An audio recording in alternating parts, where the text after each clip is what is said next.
All right, so welcome back, everybody. We have a lot of interesting updates for this November changelog video. A lot of things that we can learn, a lot of things that we can apply to our Shopify stores, learn about Shopify as we look forward to winter editions that's coming up in just a few months. This is quite a big month. Usually on these changelog update videos that we do every single month, there's usually about 15, 16, maybe 20 updates. This month there is 40. Actually, there's 39. So we'll go through these faster. We'll skip over a few that are not as relevant or exciting. We can continuously learn about Shopify. If you have a Shopify store and you want to join a Shopify community, hey, hit that subscribe button right here on YouTube. We do this video every single month as we all just learn about Shopify together. So starting off the month, merchants can now dispute balance card or Shopify credit card transactions in their account. And this is just a small improvement. Previously, you could only submit disputes for fraudulent transactions in your Shopify account. For other dispute reasons, you'd have to reach out to Shopify support. Now in one flow, you can select the individual transaction, even if it's not for a fraudulent transaction. Choose the dispute reason, upload supporting evidence, all in this one flow. Just as a reminder, balance is a way of taking your Shopify payouts and keeping them internally in the Shopify ecosystem. That goes to your balance account, your Shopify balance account. And your Shopify balance account has its own balance card, and you can use the balance card to pay for expenses or pay for anything you'd like. And one of the main advantages of balance is just to increase the timing of your payout. It used to only be available in the United States. It might still be available in the United States only, but these features usually come down the pipeline to Shopify to more languages, more countries, and more regions over time. Compared to a Shopify credit card, this is just an actual credit card by Shopify and their partners. But a key difference between Shopify Balance and Shopify credit cards, but both of them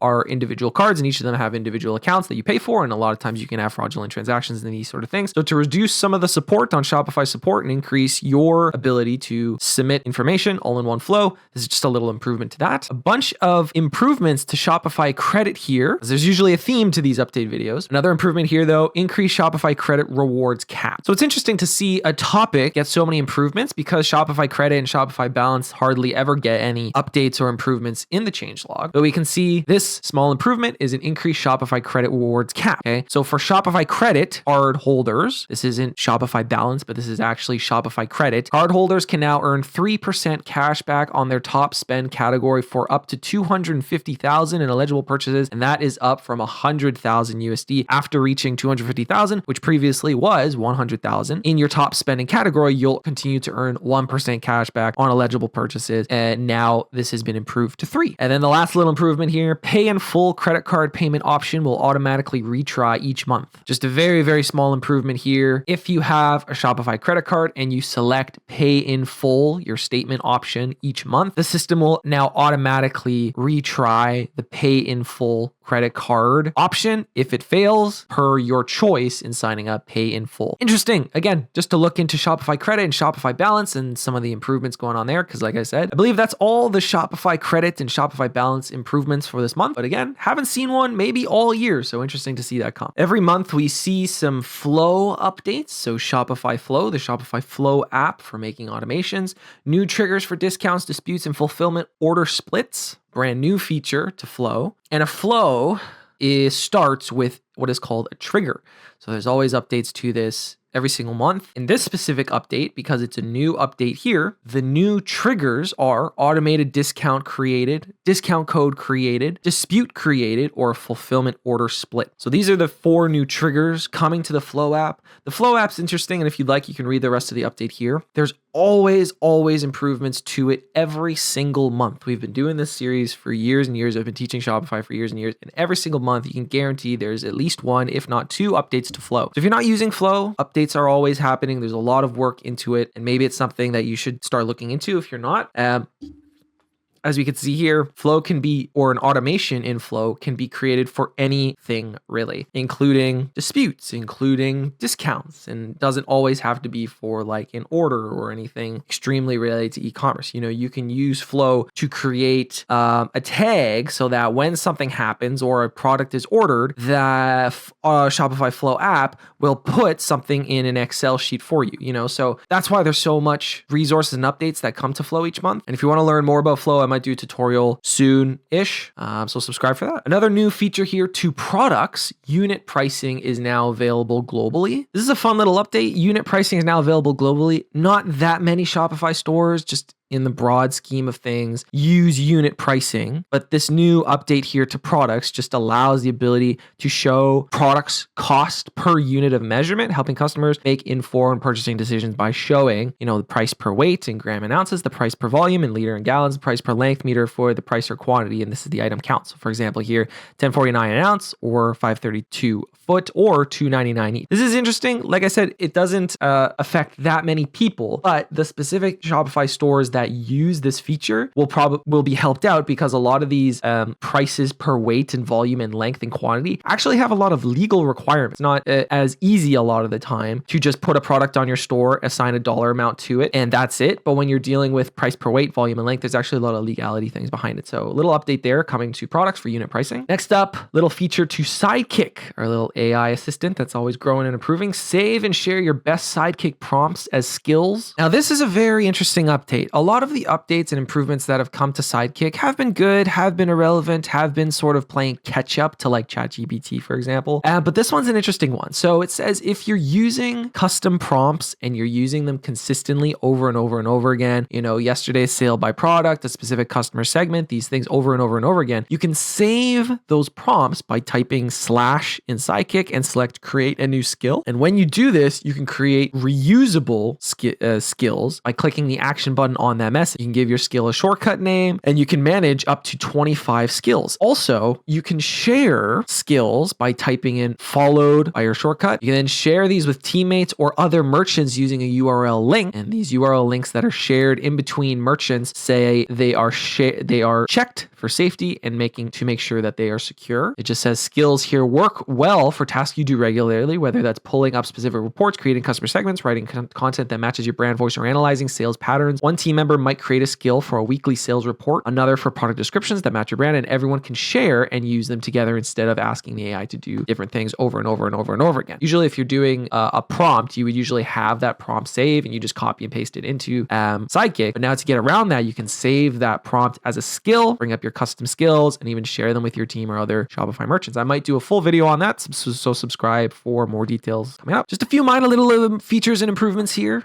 Export user data in bulk for audits and compliance. Okay, so this is helpful if you are running a Shopify store and there are many different users who have their own roles. Remember, when you create a new staff account on your Shopify admin, you assign what pages they individually have access to through what's something called roles. Sort of semi-new feature that came to the platform about maybe last year. This feature is saying that if you have a lot of user management data, you can import those things like users, roles, groups, user activity logs directly from an admin CSV for security audits, compliance, and reporting. You can export in bulk using the export button. You can see users, roles, groups, which is only on the Plus plan, user security, or user activity logs if you need. Small improvement there. Another interesting one for customer accounts is customers can securely update email addresses in their own accounts. So instead of the customer having to contact you to change their email address, the customer can just do it securely in their own account, obviously reducing the manual workload you need to handle for email changes. When customers edit their email, they'll verify ownership through a secure one-time password sent to their address, and they'll stay signed in throughout the process. This is one of the biggest features that are in the new customer accounts compared to the legacy customer accounts, which are now deprecated completely. Improvement to analytics, minute level fine-grained control for Shopify Analytics. So this is all about better monitoring for very time-sensitive events in the Shopify Analytics tab,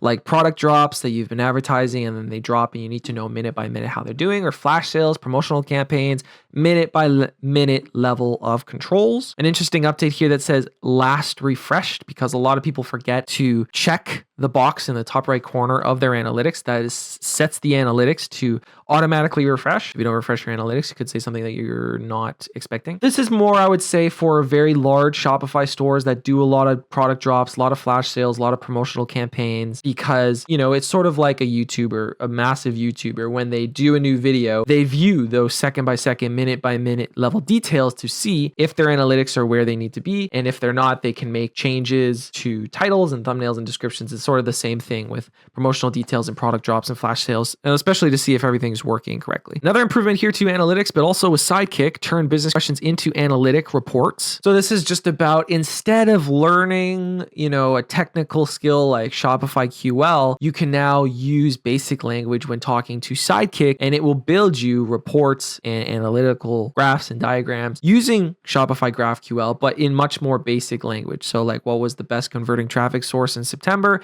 And it'll build you a report for you instantly. How many repeat versus new customers for each traffic session? And it will give you some sophisticated insights with Sidekick now. It's interesting that this came out now. It's more of a Sidekick update because Shopify QL also responds to basic language right in the analytics tab. And that was an update brought to the platform, many months ago, maybe last year, or maybe at the beginning of this year. So just a little update again with Sidekick. And there's an update here for Flow. It adopts version 2025.10 of the GraphQL admin API. This is more developer heavy stuff, so we don't focus too much on that on this channel, but we might in the future. Next, October 8th, mobile app. Integrate accelerated checkout buttons like Shop Pay, Apple Pay on your mobile app storefronts. So nothing too big here.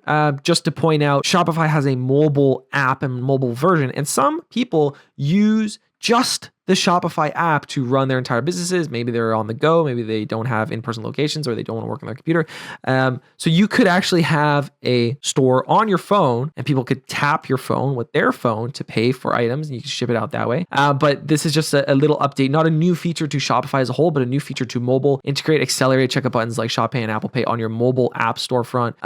Obviously, this is a thing on normal storefronts, but just not on mobile yet. So that came October 8th. Shopify duties and import taxes, USA postal tariff rate support. So duty and import taxes now support postal tariff rate calculations on US inbound orders when enabled. So this can be a pretty big update. Again, talking about duties and taxes and tariffs has been an ongoing thing, obviously, for the last year. Previously, tariff rates for parcels using commercial and postal carriers were the same. For packages shipping into the United States, you have the import tax calculator, which was an update brought to the platform a few months ago, based on the individual HS codes and the country of origin. Now, there's a new feature in which you can toggle in on in the admin's duty settings here. You can click use postal duty rates into the United States because this applies to orders going into the United States. It just says now with our new setting, merchants have the option to modify duties calculations toward postal tariff rates. When on, duty calculations are calculated based on the country code of origin of your products. Calculations are appropriate if you ship with a postal carrier like Canada Post. This new setting applies to all international checkouts with the United States as a destination, regardless of the available shipping options. This is more of a fun one,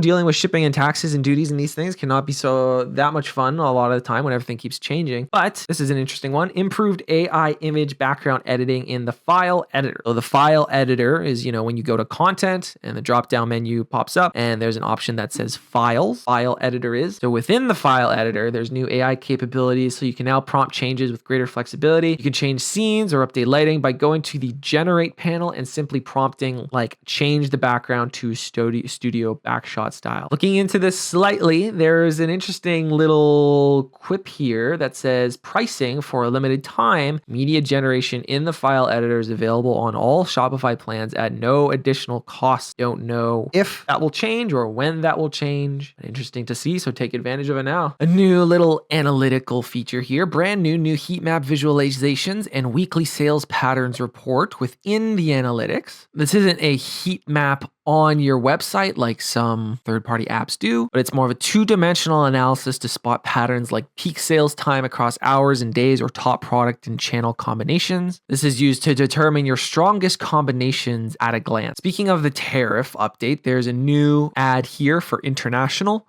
country-specific HS code management for international selling. The reason this is an update is because not the fact that you can assign HS codes to products, but you can now enter country-specific HS codes for international selling, and that goes beyond the standard 6-digit HS codes. Just a small little update there. A little improvement to POS, which is interesting, and a new update here for POS. So we're moving into POS stuff. View in-progress returns and canceled unfulfilled items in POS order details.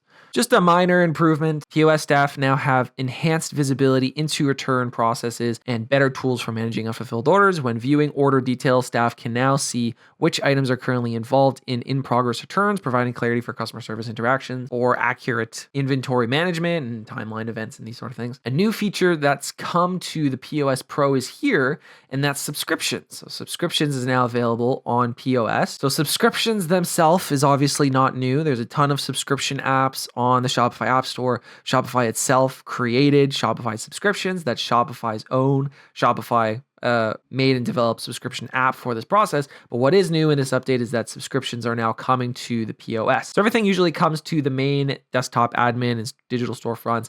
And features and languages usually trickle down all over the place, be it the mobile app or be it the POS. So you can now sell subscriptions in store with Shopify POS using the same Shopify subscription app here. So customers can start recurring purchases no matter where they shop. And it's very simple. You would just add the subscription product directly into the checkout with POS. Buyers can subscribe in store to the same plans available online. And there's some information about developers right down there. I'm a while, to be honest. So the subscription app is not a new app. It came out, I believe, in summer editions 2023. Another small POS improvement, refund screen for returns and exchanges. All of these updates usually have a business problem behind them. And so this is why it's so interesting to learn and to apply to your own businesses. But the retail staff on POS devices now have dedicated refund screens during the refund and exchange process. And they'll no longer see the default original payment methods, but instead they are presented with revenue retaining options like issuing gift cards or store credit. Been a lot of updates for store credit specifically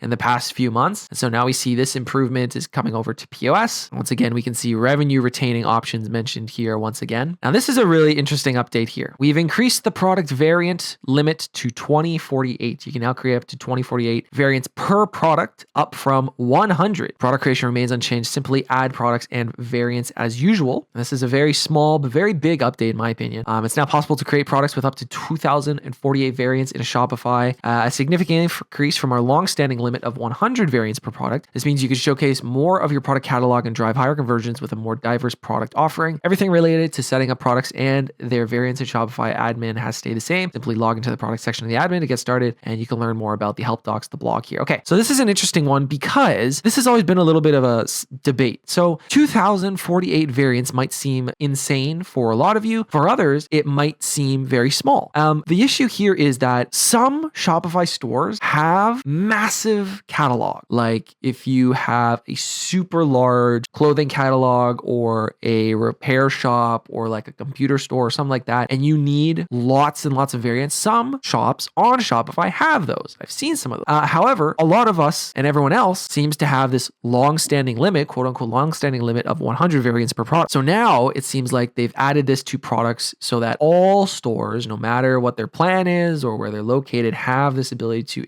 to add 2,048 variants per product in Shopify. This is also really interesting because in winter editions, they mentioned that there was going to be an API to allow developers creating apps add 2,000 variants per product to their apps that they're developing. And usually when they make these things, the new app developers have to agree and update their apps to the new rules and regulation. And so now we finally see all the way from winter editions almost 2 years ago that the increase to the product variant has finally come, it looks like, to all stores, up from 100. So just to make sure everyone understands what this means, say you have a product, maybe just like a t-shirt, and there's my t-shirt. And this t-shirt comes in, say, 20 different colors, right? So that's 20 variants of this t-shirt. Now, say this t-shirt comes in 5 sizes: small, medium, large, extra large, extra, extra large, can come in these colors, right? We have 1, 2, 3, 4, 5, 6 times 20. That's a lot of variants. That would be over our 100 variant limit here. Now, say each one of these colored t-shirts and size t-shirts also have maybe a logo option on the chest or a logo option on the back, or maybe they're made with a different material, maybe sports material or cotton material. And so you can see how this compounding effect with all the variants starts to happen very, very quickly. And so now Shopify has just added it for all stores, 2,048 variants. I think that will help a lot of people. Obviously, you might not make it to 2,048 variants, but you'll probably go over 100 variants in a lot of your products. Something has changed in the shop channel. So shop channel updates, shoppable videos, and post migration. Not often that we see the change status. So let's see what's going on here. So there's 2 main updates here for on the shop channel, Shopify shop marketplace, right? So there's 2 things here: shoppable videos, shoppable posts. Okay. So shoppable videos will continue to be discoverable in shop's home feed where it reaches potential shoppers. Shoppable posts is going to be discontinued to focus more on shop minis, on buyer first discovery experience experiences to drive more sales for merchants. Why they're doing this is that this was also added October 15th, 2025. So this change is part of our migration to a new web-based platform.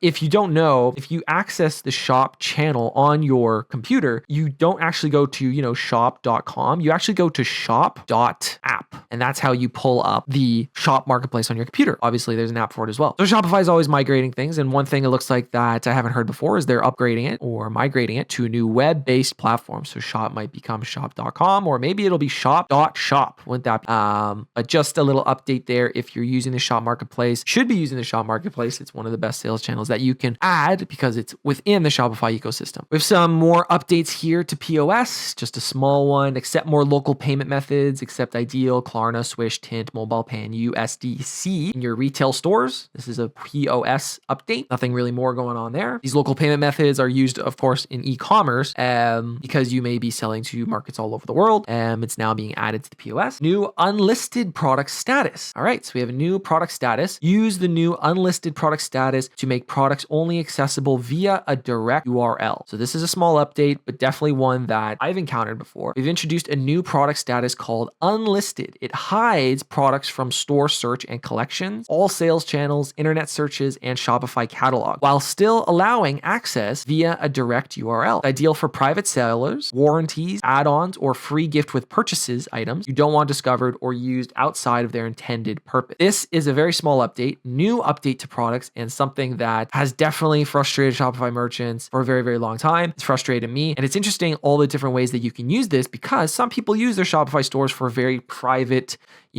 speak easy, private websites. They have their password up and you can only enter the shop if you know the password. Obviously, if you have your password page up, Google can't scan or crawl your website because it's behind a login page. But for private sales or warranties, add-ons, a free gift with purchase, this has always been a pain to do. There's a few apps that allow you to do it, or sometimes you have to make a separate product that says free. And in the title, you have to explain that this is not just a free product, it's a free gift with purchase, maybe over this, or add the coupon code. Now this is all changed, and now it's much, much easier with the new unlisted product status. So you have active and you have draft, and now you also have unlisted, which will help a lot of people. Small update, but look at that. If we don't tune into our monthly series here, we wouldn't have known. Another update here for international. New reporting will give you insights into cross-border sales profitability. So it's an update to international, but it's also an update to analytics and reporting. There's a new report called average profit margin by market and profit margin by order. Average profit margin by market helps you understand how much profit you're earning per market. Maybe you'll open a new market, maybe you'll close a market. It also helps you understand the cost your customers pay for order and any extra costs that incur to fulfill them. Obviously, that makes a lot of sense.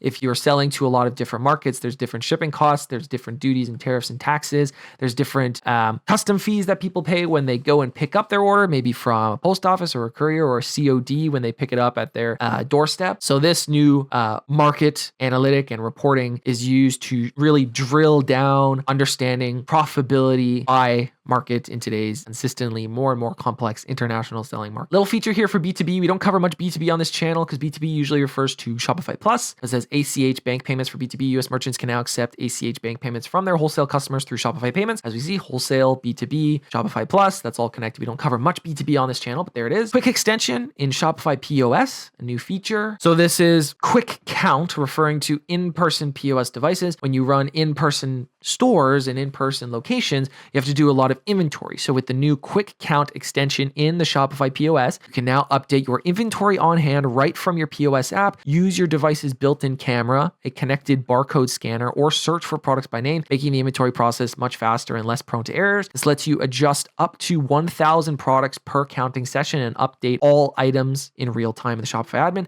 Your staff can keep inventory accurate to avoid stockouts or overstocks without ever leaving the POS environment. Interesting stuff. Another feature here to payments, Shopify Payments for France gets new payment methods. Okay, so a specific update for people using Shopify Payments and people using Shopify Payments specifically located in France. There are new payment methods including Klarna, Bank Contact, Ideal, Lick, Prezzelway, 24, Twint, EPS, and Mobile Pay are all available to merchants using Shopify Payments in France. A lot of these are already included in Shopify Payments in other regions, but as we know, Shopify Payments is a very complex financial product, and the rules and regulations per country really dictate what products are available in each of those locations, and even if Shopify payments can be available in those countries. So a lot of these are available and a lot of other Shopify payments in other countries, but specifically for France, they are added here. And these, again, if you're adding or wondering what payment methods are useful for, they're most useful for selling to international buyers in their specific market. And in those specific markets, customers in those countries are used to paying with specific local payment methods. And if you sell in a market that overwhelmingly uses, Twint or uses Klarna or uses Bank Contact or Ideal, which are very, very, very popular, your conversions ideally would go up. And if you're trying to sell in that market, but you don't offer the local payment method that's most popular in that region, your conversion rate will most likely go down. Small little change here. Test orders no longer sync to Avalara tax compliance. It just says here, if you're using Avalara tax compliance, test orders would be sent there, and you can see the test order in the reports. It will no longer show these test orders in the reports, only real orders, but if you want it still enabled, you can contact Shopify, and it sounds like they can enable it for you. We can set compare at prices now in the catalog. This is another really small update, but it's such a pain point for me specifically and a lot of people that I know. So you can now set and edit compare at prices directly in catalogs, giving you complete control over the strike-through pricing without complex CSV or API call. Okay, so catalogs is just talking about markets, like what products you are selling per individual market. But the problem was that it was so difficult to set price and then the compare at price for those individual catalogs or those individual markets. The only way that you could do this previously, like they sort of mentioned here, is via CSV uploads, because the CSV file had a column all the way on the right side that would it enable the compare at price per, USA market, Canada market, international market, whatever market. And then you would have to import that entire thing, say if you're making a sale to a market. It was insane. So now you can set the compare at prices right in the catalogs, right in the markets without these CSV or API calls. When you adjust product prices, the system preserves your existing compare at values, preventing any accidental removal of compare at prices. You can now you can use the view as feature to preview exactly how your pricing and discounts will appear to customers in different markets before you publish. And that's another thing that happened with CSV files, because if you did all these edits to the CSV file, you couldn't preview how it would look. You would upload it, and maybe if there was an error, you would see it when you uploaded it. And so this is a small update, a small improvement, but again, much needed, huge pain point. If you're new to Shopify, you might not understand these things. If you're experienced in Shopify, you'll understand how I'm feeling and how this can be very relieving, especially if you're selling in multiple markets and these things. All that pain when it comes to setting sale prices or compare prices for different markets is now over. This is a little fun improvement here. Lots of fun little updates this month, actually. Very long update video, but lots of fun little things in here. So you can now filter out bot traffic in your sessions related reports. You can now filter between human and bot traffic in your Shopify analytic reports, giving you clear insight into actual customer behavior. What's new? Human or bot session filter separates real customers from automated traffic. Human or bot session dimension to drill down into human or bot specific patterns, and most accurate metrics by focusing on genuine visitor behavior. So obviously this will help you get clear conversions and identify referral sources without skewing your data from bots. It just says you just open Shopify Analytics and use the human or bot session filter to focus on traffic type most relevant to your analysis, filter to human to see your customer conversion rates, or view both to understand your complete traffic composition, or add it as a dimension to analyze the difference. Also says coming soon, support for headless and hydrogen stores, enhanced classification as the system continues learning from traffic patterns. Very, very, very, very, very interesting here. Well, I would say this is a big issue, for all stores. Just make sure you have your CAPTCHAs on to reduce a lot of bot stuff. But specifically for new stores, a lot of people start their brand new stores and they see a massive spike of traffic one day, and then they're stuck at zero for a very, very, very long time, and they're wondering what happened. A lot of time when sites crawl your website, or Googlebot or indexing crawlers crawl your website, you'll see a giant spike, and that will count as traffic to your website in your report, but it's actually just bot sessions. And you can usually sometimes see this when you're looking at location, because a lot of these software and hardware stations are housed in specific cities. They're very, very well known for this. Like Ashburn, for example, if you see a massive spike of traffic from Ashburn, that's usually just, Amazon or Google crawling your website and these sort of things. So now filtering this out, that's a huge step for Shopify Analytics. Another little update here for Shopify Flow, cancel in progress workflow runs. So just more control over flows and cancel in progress workflows. It says one of the major issues here was because workflows run, a workflow run can retry automatically for up to 36 hours after a transient error is encountered. Before this update, you could not rerun the workflow until the retries have stopped. Seems kind of strange that isn't in Shopify Flow, but like I said, Shopify Flow is updated every single month, being constantly worked on. So once you cancel a flow, you can rerun the workflow with any fixes made to your workflow. This gives faster feedback loops and everything. With Shopify Flow, ensures failures don't block your workflow development. It's an interesting little update here. The Shop app is now powered by the Shopify catalog. This means that the Shop app, along with other AI-powered shopping experiences, makes all your active online store products discoverable. So products you've published to the Shop marketplace will be available for direct sale within the Shop app. All other active online store products will be discoverable in the Shop app, but customers will visit your online store product page to check out. Very interesting feature between those two main points. Another fun little update here for the Shop app is you can control search engine indexing for your Shop app storefront. So it says starting today, by default, your Shop app storefront can be indexed by search engines like Google and Bing. This means customers searching for products like yours can discover your Shop storefront through organic search results, not just your online store, helping you reach new audiences and drive sales. And you control the SEO and the search engine indexing controls from the Shop channel setting. That's a great little update that I think deserves a little more. There's a very specific Shopify duty import tax US Section 232 tariff customization, which is regarding steel and aluminum tariffs and laws. Not going to get into that one because I don't think it affects that many people on this channel. And it's very specific to importing laws, specifically for steel and aluminum tariffs. So I'm just going to go over that one. Sidekick data visualizations and export updates. So Sidekick can now visualize data with charts, export results, and is available in the segmentation code editor. So just another way Sidekick is improving. A lot of other AIs can do this. Added the ability for Sidekick to create chart visualizations, specifically bar, line, donut charts, and export and download these things into a CSV, JSON file, or XML. And this can all be done, with natural language within Sidekick. More improvements to Sidekick every month. Just 3 more updates to go here. So legacy custom apps can't be created after January 1st. It says you can no longer create new custom apps in the Shopify admin. This affects merchants and developers who create custom apps directly from the admin. Existing custom apps aren't affected and will continue to work. Create a new custom app after this day. You can use the dev dashboard to build the app, which had a massive update in this past summer editions. Install it on your store. This change improves security and long-term support for custom apps.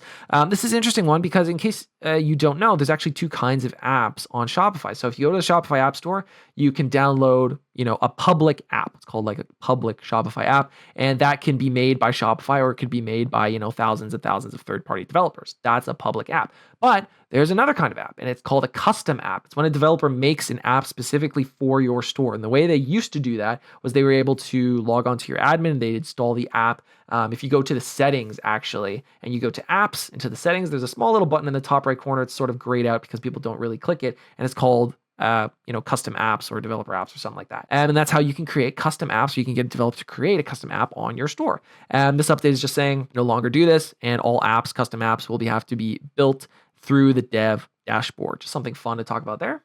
Specific improvement for billing here, specifically for Indian merchants, faster invoice payment confirmation for Indian merchants. Indian merchants can now pay invoices over 15,000 INR in seconds, not days. Payment confirmation time is reduced from 30 hours to 30 seconds, making it easier to keep your business running smoothly. Obviously, very, very specific to Indian merchants. Shopify Payments isn't available for Indian merchants, so a lot of Indian merchants use these invoices.